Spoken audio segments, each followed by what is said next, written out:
When they identified him as a white male, there wasn't even the murmur of, is this a terrorist attack? I agree. I think this is borderline terrorism. Are they now not saying that he's white then? No, they've changed the narrative now. If they've lied about this, it's going to come out quickly, and I think there's going to be some serious backlash. He has been nicked for attempted murder.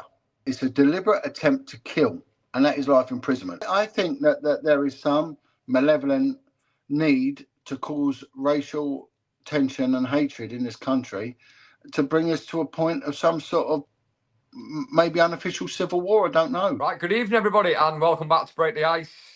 I'm here with regular guest John Wedger, former Scotland Yard detective. Nice to see you again, John. Pleasure.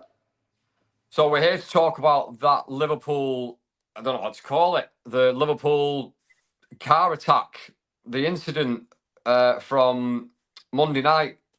Because I want to ask you a few questions. I'd like to get the input from the law and the police point of view, and try and see how this is going to be, how this will be being looked upon. Because you only really see something like this in terrorist attacks. On Monday, a 53-year-old man described by police as white, British, and from the local area, I think it's Derby, has been arrested on suspicion of attempted murder, dangerous driving, and drug driving after he drove his car through crowds of people during Liverpool FC's Premier League victory parade. The car stopped at the scene where the man was detained, where officials later confirmed that 65 people were injured in the incident. So here's everything we know so far. 50 people were treated at hospital for ongoing treatment. 11 people remain in hospital and are all in stable condition and appear to be recovering well, which is a minor miracle. Merseyside police believe the car, which hit crowds of people, followed an ambulance after a roadblock was temporarily lifted so paramedics could help a member of the public who suffered a suspected heart attack. He remains in custody where he's being interviewed. So, John, from the footage, and I'm sure you've seen it, from the footage that we've seen, this guy seemed to drive into people, stop, and then accelerate very aggressively after he stops into the crowd, taking out large amounts of people. So the first thing I want to ask you, this is just an opinion thing really, and then we're going into more kind of fact-finding questions and your experience and knowledge. Do you think that it was intentional and that he knew what he was doing? Or do you think that he was out of his mind on drugs? Well, we don't know, do we? I mean, that's the big uncertainty here. But I did spend 2 years on a specialist unit investigating road deaths and serious personal injury. What we got to look at is what we've been given. And it seems amazing that there's no real independent footage. Whenever you look online to try and see something, it's always a major media agency that own the footage and it's pixelated out. Whether they're doing that on a contempt issue, no one seems to know who he is or what he is, which is bizarre as well. And there's no real opinion being put online about that. Now, I know that that after the Southport incident, that that so many people were sort of done for sort of contempt of court and issues around that, and they were hit too hard, incredibly hard. And I did warn people that this is what will be happening. Whether that's made people reticent to actually speak out on this matter, I don't know. But we're entitled to our opinion, and it is up for discussion. This, I have watched the footage. I haven't scrutinised it, but I have watched it. And what amazes me is that there is some footage of this guy minutes before driving to a reasonable standard, right? He's driving to a reasonable standard. He's actually stopping to let passers-by go by in heavy traffic. And then all of a sudden, the demeanour changes. And what alarmed, the driver's door was opening and there was footage of this guy. He seemed to calmly and calculatedly shut the door again, right? So a member of the public opened his door whilst he was in the commission of an offence of dangerous driving. And I want to really go in to the offences bit by bit, which is what you do in an investigation. But you see him calmly shut it. They didn't seem that I found that quite calculated. He didn't look round to see who the person was. He didn't seem to be doing any risk assessment, dynamic risk assessment at the time. Um, so whether he was in control of his own mind, it's very, very difficult to tell. And then he then proceeds with this accelerating into absolute chaos, into stationary pedestrians, and doing a terrific amount of damage and serious personal injury, also to kids. And then he stops. Now, if you watch any footage of people trying to get away, they get away at no cost, at all costs, sorry, at all costs. And then that's usually followed by what they call a decamp, where they will exit the car and make good their escape on foot or attempt to. There was none of that with this. He seemed to coldly and calmly just stop. And then the public jumped on him. Again, we see no independent footage of this at all. We just see it from one perspective. I find that very weird, very creepy. We're talking about an area that there's got a lot of shops. It's a built up urban conurbation. It's a central business district. It's a hub of the shopping area. Every single building will be covered by CCTV.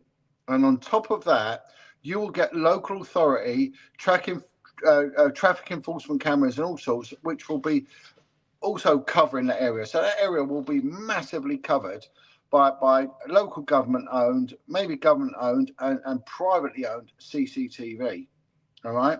Now, I can't see the police have done a sweep of all of it and collected all that up. There must be loads of it out there.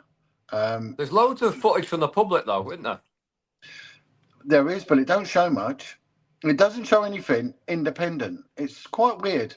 It doesn't show the guy's face. And again, there's information and there's misinformation. It looks like when they open the door that the guy is white. Initially, people thought terrorism because it did look like a terrorist attack. And there has been many of these using cars to mow down people in the name of terrorism. Now, they ruled it out straight away.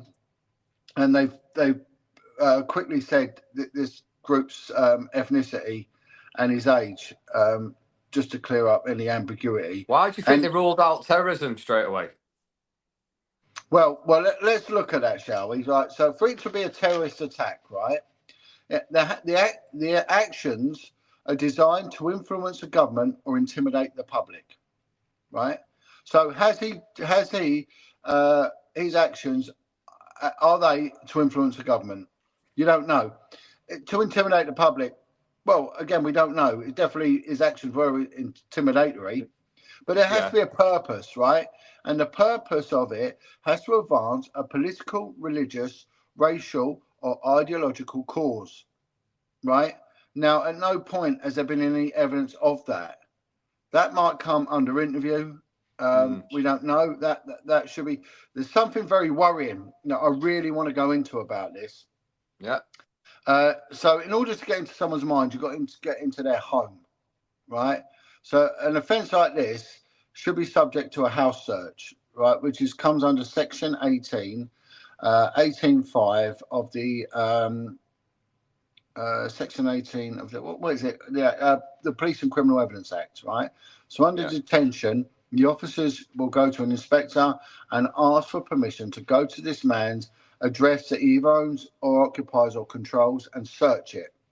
So that will give a massive insight into this guy's intention. So this is where we might get evidence of a political, religious, racial or ideological cause. They've ruled it out straight away, which means that the counter-terrorist unit, which is a national unit, won't be dealing with it. So it's made it now a local investigation, which means that the resources are very much reduced on this. And this is where it gets even more worrying with this, right? But this guy's actions have to cause serious violence, serious damage, endanger life, or create a public health issue. Well, it hasn't created a public health issue. He hasn't done that. Has he endangered life? Most definitely he's endangered life. Has it caused serious damage? No. Has it caused serious violence? Not really, but he's definitely endangered life. Of course it's caused serious damage, though. 60 Yeah, people are in hospital, aren't they? but we got to define. We're talking about the law here, right? We're talking about there is a difference between property and people. Okay, so if you Right. damage property, it's called criminal damage. It's not criminal damage to a person, is it? Right. So if you beat someone up, it's not criminal damage to a person. It's not, right? Because people, right, are different to property, and even animals are classed as property. They're not classed as people. So the law is very specific. So it will come under the Offences Against the Persons Act, right? Yeah. But he's definitely endangered life, without a doubt. No two ways about it. He has endangered life, right? So we got to look at the other thing now. So one of the things so he's not been arrested for that. And again, we just don't know what's going through this guy's mind at the moment, right? So if he is on drugs, he's going to need a lay down, right, in order to totally detox. He will need a doctor to authorize that he's fit to be interviewed, and maybe some sort of psychological assessment. And if there is an issue there, then he'll need an appropriate adult. He will definitely be given a solicitor. Whether he wants one or not, one will be called. And that was something that the guidelines of Crown Court judges will say. If it's that serious, they used to say to us, even if they decline a lawyer, you get one for them because this is so serious, right? Now, the HMIC, Her Majesty, His Majesty's Inspectorate Constabularies, has decreed that that in major incidents like this, that the public needs to be updated as accurately as possible. And if the situation changes, that needs to be updated as well. So the situation is white 53-year-old male. Okay, that's what we've been told. Then the next day, it was a 53-year-old male, right, from the West Derby area, so of Liverpool. Don't really know where that is, but Liverpudlians would know. And he's driving a Ford Galaxy, and you can see the registration. You can see the index of it, right? The number plate, which someone bizarrely ripped off, so you couldn't then see it. But the initial footage you can see. So there'll be people out there that live in West Derby, will know this guy, will know the car. They'll be able to verify it, but we've not heard from them. But they're out there, and they'll know that guy is probably someone's, without doubt, someone's son. He may well be someone's brother. He may be someone's father. He's definitely going to be someone's neighbour, and maybe someone's work colleague. He may have served in the army with someone. There's a lot that we can glean from outside information here. Are they now not saying that he's white then? No, they've changed the narrative now, and they're just saying that he's Oh, that's interesting. I didn't know that. Yeah. Now the HMIC has said they've got to update it, and if the story changes, then they update it. He has been nicked for attempted murder. It's a deliberate attempt to kill, and that is life imprisonment. Right. So the police have believed that this guy has deliberately attempted to kill people. Right. How many attempted murders we don't know. Maybe each one that's been injured, maybe that is it, or maybe the 4 under the car, or the 27 taken to hospital, or the 11 still in hospital, right? But we've got to look at the injuries. So there's a difference between attempted murder, right, and what he's done dangerous driving. So it's called serious personal injury by dangerous driving. We're blending two offences now. So we've got attempted murder, and then we've got the dangerous driving to cause serious personal injury. But they've run at the moment with attempted murder, right? So that means that this guy, in the police's opinion, the arresting officers, and then the senior investigating officer that's governed this, and it's gone through the press bureau, right, is that this man intended to kill with that car, right? Now, this is where we got the driving offence, which blends with the GBH, which goes hand in hand with the GBH, right? So you've got a driving offence, which is an offence of the Road Traffic Act, which usually is investigated by the traffic department of the police. However, they do have these units, and I was on it for a couple of years, that are detectives that investigate murders and attempted murders using a car. Because what was happening is, especially when the Jamaicans, the Yardie boys, were shooting each other up in London back in the late 80s and the 90s, and the death toll of London went through the roof. They realise if they're caught shooting someone or beating them to death, then they're going away for life. But if you run someone over and kill them, you're only going to get a couple of years if they can prove it. So it become a viable way of killing someone, run them over, right? Or cause an accident, hence Lady Diana and whatnot. So it could be an accident, it could be hit and run, or if you're caught, there's so many defences that can go along with it, so many complicated things, and it reduces your prison sentence by an incredible amount. So it seems a very viable way of wasting someone is by driving them over and killing them. Right, so it's Section 1A of the Road Traffic Act of 1988, and that states to cause a person to suffer serious injury by driving a vehicle on a public place. Did this guy cause serious injury, constituting GBH? Yes, he did. Was he driving? Yes, he was. Was he in a vehicle, mechanically propelled? Yes, he was. Was he on a road or a public place? Yes, he was. Right, so therefore, we're ticking a lot of boxes here for dangerous driving, right, and causing serious injury. We'll have to wait and see what the hospital says, but it looks like at least 4 people have got life-threatening, life-changing, life-altering injuries as a result. Yeah. Now, you're going to get an imprisonment for that of maximum of 5 years. So GBH, you could get 3 to 16, but if you do it in a car, you're going to get 5, right? 5. So now this is a very, very, very worrying thing about this, right? Now we're just going to go a few defences, and I'm going to bring something in a minute, which is very concerning. There's a lot of defences, excuses, and mitigation. So one is automatism, right, and that's an involuntary body or limb movement, right? And there, if that car is automatic, right, there is a very, very common cause for causing death by driving on an automatic car, and that's called pedal confusion, right? And that would really, what's evident about that is where a car erratically moves forward at speed, then stops because someone has hit the accelerator and not the brake, which may be what he's done there, right? So that could be used in defence then. Massively. Pedal confusion. Now watch his space. I'm telling you now, he may well use that. Is he a man who's confused? Because when they opened that door, that man didn't look confused. He calmly and calculatedly and with thought shuts that door. He's not concerned about who's opened it, which you would be naturally, right? If you're in a state of confusion, what's going on? You might think, where am I? What am I doing? Right? Even if you're drunk or you're drugged up or whatever. But no, that guy, little things like that. The devil is in the detail. That is a major point for me. And if the detectives don't pick up on that, they're not really worth their salt here. Was that car suffering a mechanical defect? That car will be lifted and it will be examined by a nuts and bolts team from the traffic unit who will pretty much strip it down and work out the brakes, the steering, the gearbox, everything. Okay, was it all working? And they've got trained accident collision investigators, which are expert court witnesses, which will do that sort of thing. They will then look out the stopping distance and evidence of speed, but also, was this guy ill in any way? Is there something wrong with him? Right? Is he a sick man? Is he mentally not right?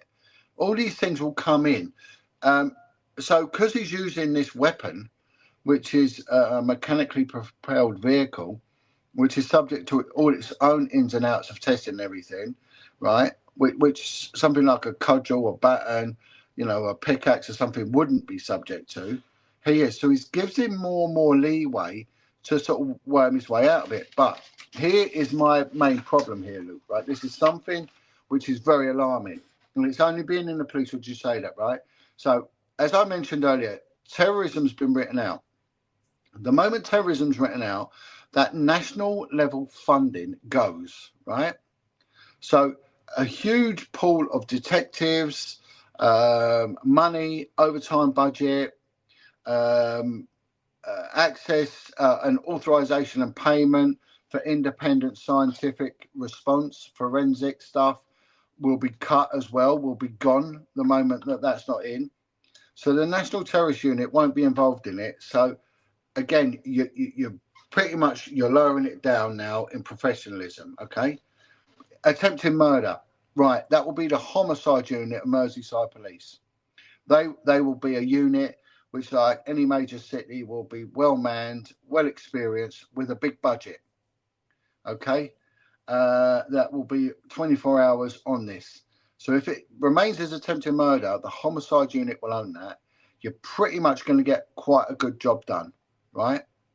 But if they say it's not attempted murder, it's dangerous driving, that then gets pushed now to a traffic unit, which may well be uniform based, bar the death by the road death collision unit, right? Who will probably take this on, which will be a very small team of detectives, which will be limited in their resources, their funding, and their manpower. So we're downgrading it each time. So if they stick now with the drug driving and the serious injury by driving on the Road Traffic Act, the policing unit is going to be a traffic unit, mainly of uniformed constables dealing with it. And it's dropping down in professionalism each time and resources, downgrading it. And that's a worrying thing here. That's a very worrying thing. The way he shut that door would tell me that this man is very calculated. He looked totally focused on what he was doing. And there was no attempt to continue his course of conduct and then decamp out the car where the coast is clear. If he'd have carried on another few meters, he would have had a clear. You could have drove off then. He could have attempted to drive off, decamped and ran, but he didn't. He stopped. Something is very odd about this. Very, very strange and very odd about this guy's behaviour. I was watching. I actually went live the other night, watching the live. So I was live watching Sky News's broadcast of it live, and they quickly identified him as a white British male from the local area. Now, what struck me straight away was if they'd identified him as an Asian or a Muslim or someone of different race, religion, or colour, I think that we would have heard the murmur, or they would have even said, "Is this a suspected terrorist attack?" When they identified him as a white male, there wasn't even the murmur of, "Is this a terrorist attack?" Now, do you not find that to be slightly racist towards people of different colour and races and religions? Well, of course. I mean, you've only got to go back 2 decades, and any sort of manual worker with an Irish accent could have been a potential terrorist. And there was every chance that an Irish builder, and back then we didn't have these European builders, a lot of the construction workers, the heavy construction and groundwork were carried out by Southern Irish contractors. And there was a positive attempt to stop and search any Irishman in a van. Because that's what the demographic of the national threat of terrorism was from the provisional IRA, which tended to be white Irish men, and they didn't tend to go outside of that racial demographic. But look at it this way, right? They've set a precedent as in respect to the provisions of the guidelines set out by the HMIC. They've got to update the public accurately as early as possible, as early as what they call practicable. And if that changes, then they've got to amend it, the narrative, right? Now, they deliberately lied over the Ruda Kabama thing when they said he was, or they were incredibly and deliberately misleading, saying he was a Welsh Christian choir boy when he absolutely wasn't. You know, that's shocking. But people saw that he wasn't at the scene, right? So now they've got to do this. Now, if they've lied about this, it's going to come out quickly. And I think there's going to be some serious backlash if that happens, right? Yeah. If they have deliberate. Now, this was carried out in a built-up inner city with an extraordinary amount of people present, right?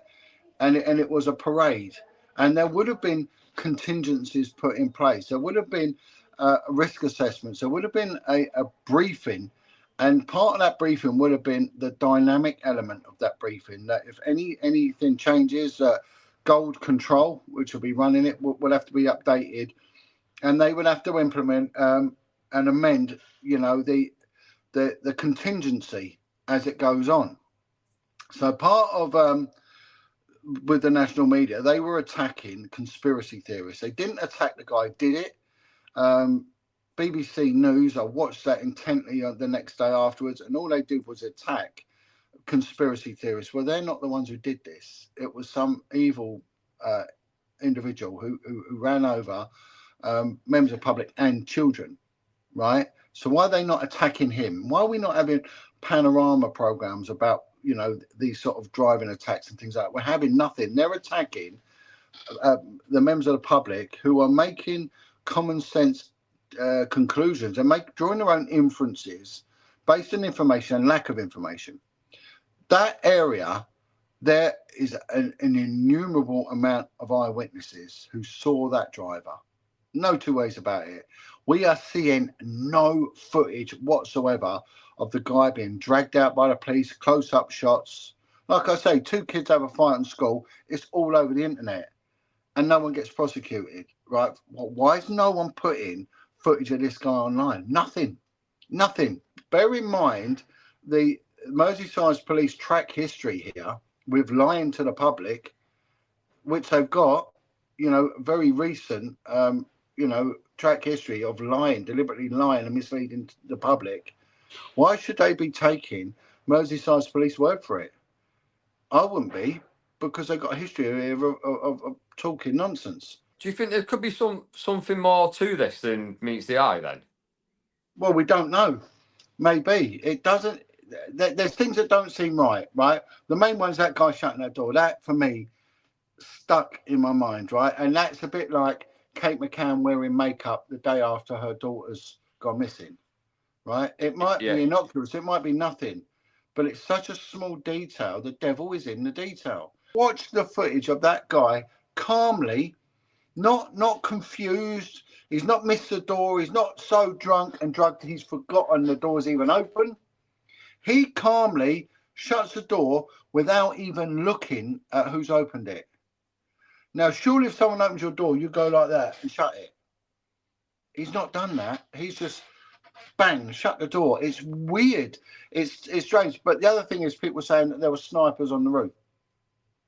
Well, there may well be. But let me tell you something, right? Whenever there's a public potential disorder event, right, or a dignitary or a march or a parade, the police have snipers, right? And they have them positioned. I can't remember. They're called, the Met Police used to call them Falcon units or something. There's some Vulcan unit, I think they were called, the Vulcan unit. They always have these macho names. And they would be the snipers, right? And they will be on the top of these buildings, keeping an eye on it all, in comms contact, constantly updated. The helicopter will be going around and updating them. And also that they're good observation posts, so they will update the control room because they've got a magnified view of what's going on. They will be told who to look out for, potential troublemakers. The terrorism threat risk is high at the moment, and bear in mind what happened in Southport. Whatever they say, that was a terrorism thing, without a doubt. That guy put his hands up. Nothing was said after that. There was no trial. There was no evidence heard or anything like that. It was done and dusted in a matter of minutes. So we as a public are none the wiser. In my opinion, that was a terrorist event. And what happened? So the terrorism threat in Liverpool will be very, very high, and the tensions amongst police and locals will be very, very high as well. So it would be prudent to put snipers on the roof. My prediction is it will go down to a driving offence. It will go down to a drunk driving, Section 1A of the Road Traffic Act. It will go down to that as serious personal injury for dangerous driving. He will go to prison for probably 5 years. He will get maybe a 7-8 year ban for drink driving. Let's take the Ariana Grande gig, right, which is round the corner. That arena's around the corner from me. Liverpool's not far away, right? You've got two events, thousands of people there. There's a big celebration. One person at the Ariana Grande gig wants to cause in lots of injury and murder, and in this Liverpool one, it looks like injury and murder. Now, as soon as they found out it was a guy called Salman Abedi who was Muslim, it was terrorist attack, terrorist attack. Now, with this guy that's white British, apparently, or on Monday he was, no murmur of terrorist Right, attack. okay, but maybe it's a bit like the IRA using black people to plant bombs, right? Because there's a good chance a black guy wouldn't be stopped in respect to terrorism. It might be in respect to drugs or going equipped or something like that. But, you know, and this is something they started doing using different ethnic groups. Now, maybe this is something that they're doing because there are white Muslims. We don't know this guy's racial, is religious, is racial, is political, or is ideological status. We don't know that. That's what I'm saying. A search for his house will do, right?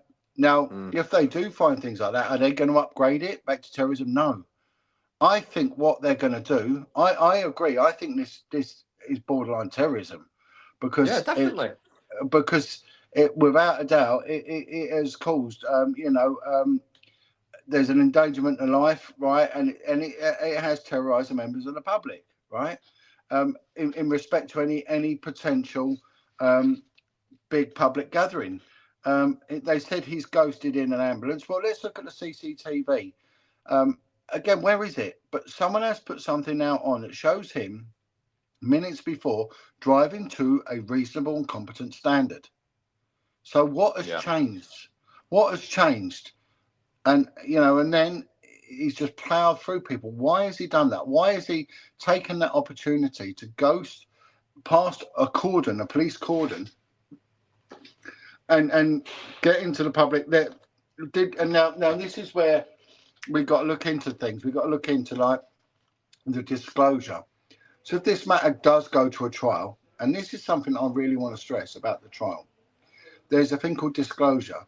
Now, what was the police's briefing? Did the police get a briefing, right? That if anything out that of the ordinary happens, right, that the contingency changes, there's a dynamic risk assessment, and that there's hard policing goes on. Like someone breaches, right, the cordon, they have to be nicked. So what about? And it's not been unusual lately for people that have got a racial and an ideological cause to use a car to cause terrorism. And we've seen it. We even saw it outside Parliament a little while back. They have done it, and they've done it in France, and they've done it in mainland Europe. Right. So he's done that. Right. And his actions are someone who's not reasonable. They're not of a competent driver. They're someone who has deliberately accelerated into obstruction and pedestrians, right? And he's carried on doing it. And when they open that door, he doesn't look lost. He doesn't look confused. He looks like a man intent on a mission, right? And then once it's finished, he's come to an end. It's really bizarre how he just stops the car, isn't it? Very bizarre. Very bizarre. Now, that could be down to pedal confusion, but I very much doubt it because he doesn't seem confused when they open his door. Yeah. Right? See, this is my point now. If we do go conspiratorial and we say, like the police are saying, this isn't terrorism, so then we lose all of that goes with terrorism. And the fact that this will go before the Old Bailey, this will be publicly a terrorist thing, and this guy will be a terrorist prisoner, right? We lose that. We then go to the murder teams, which still carry a lot of clout. But if they say, well, no, there was no intention to kill, right? It goes down to the Road Traffic Acts and the policing that will deal with that. So we're downgrading all the time. Now, if, like I said to you, we've gone from life imprisonment with terrorism, we've gone from life imprisonment with the attempted murder. We are now looking at 5 years top whack. 5 years top whack here, right, for the driving offence. What if he does what Rudy Cabana does and goes guilty, right? There will be no trial. We will not hear from this guy ever again. and we will hear nothing about the disclosure. Did the police get a message through? A car has breached the cordon. Get there now. Get the units down there. Stinger it. Do what? This is bang bang. No, nothing. We don't get to see the logs from the firearms teams. I was in Southport on Saturday. I was in an area where the murders took place called Churchtown. It is the most idyllic Middle England village you can imagine. It is absolutely beautiful, thatched cottages in this Nice area. lovely. It's gorgeous, and probably one of the worst atrocities since Fred and Rose West, in respect to child murder. Where's the public interest in it? Why aren't Panorama doing programs on it? Channel 4 dispatches. Why aren't they doing it? Why do you think? Nothing. What's your opinion on why they're not doing it? Why do you think that? I think that there is some malevolent need to cause racial tension and hatred in this country to bring us to a point of some sort of maybe unofficial civil war. I don't know. Rather than the people fighting the government, get the people to fight each other. Yeah, and bring in a tyrannical Trotskyite, can't question the system, anti-Christian regime. And that's what I think maybe they're heading for. But what we got to look at is the initial information that comes out. They can't control that. So the initial information comes out. We've got to look at that and keep that in mind, because the narrative changes all the time. It gets sanitized, it gets managed, and they dynamically update it, which is what they're doing here. But they're reducing it day by day. They're reducing it from terrorism to attempted murder, now to a traffic offence. If they do that, if they solely stick with the driving and the drug driving offences, I would say this stinks. If this becomes a traffic offence, mate, it is going to kick off. I think it'd kick off all over the country. But look what happened last time it kicked off, and justly, in my opinion, with the Southport thing, that the massacre, the slaughter of young children, we hear nothing about that, nothing. And those who kicked off, I gave a warning. I said those that have kicked off, you're going to get 2 years. Well, it was worse than I thought. They got 3 years minimum. Well, the fact that he followed the ambulance through and then drove through the crowd, to me, shows premeditation. And then when he stopped, and everyone was kind of a bit shocked and wondering what was going on. And then he did that acceleration when he went through about 60 people, something like that. And then he just stopped. It was almost like this guy wanted to be caught. Yeah, I don't know the logic of why you'd want to be caught, but to me it's definitely premeditated. To me it's terrorism. I don't see how you cannot classify it as terrorism. Right. So I think we've just got. I'll just go through this again. So terrorism is defined as actions designed to influence a government or intimidate the public. Right. And what if he hates this government so much? And what if he has caused harm to the public, hasn't he? He's alarmed the public. Well, what if he's doing it on the behest of the government, and it'll be ghosted out, never be seen again? Some sort of high-level adjunct provocateur. We don't know. Has this intimidated the public? Definitely. Definitely, this has intimidated the public.